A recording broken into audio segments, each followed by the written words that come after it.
अस्सलामु अलैकुम वरहमतुल्लाहि वबरकातुहू। तो जी प्यारे दोस्तों, आज के इस दौर के अंदर बहुत ही कम लोग हैं जो बड़े लोग छोटे की मानते हैं और छोटे को भी अपना भाई या अपना हमदर्द समझते हैं। आज मैं बताने वाला हूँ कि अफसर आपकी बात सुनेगा और मानेगा भी।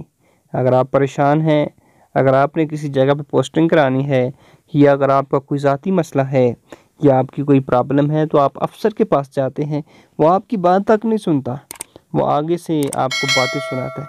तो ये अमल कीजिए, इंशाअल्लाह इसकी बरकत से वो बात भी सुनेगा और मानेगा भी इंशाअल्लाह अज़्ज़ा वजल। आपने करना है कि अगर आपने किसी अफसर के पास जाना है तो अव्वल व आखिर 3 दफ़ा दुरूद शरीफ पढ़ें। अव्वल व आखिर 3 दफ़ा दुरूद शरीफ पढ़ें। दुरूद शरीफ आप कोई भी पढ़ सकते हैं जो आपको आसान लगे। और 41 बार या अज़ीज़ु, 41 बार या अज़ीज़ु, अल्लाह का एक नाम या अज़ीज़ु पढ़ के जाएं। वो आपसे अदब से पेश आएगा और आपकी बात ध्यान से सुनेगा। सल्लु अलल हबीब सल्लल्लाहु ताला अला मुहम्मद।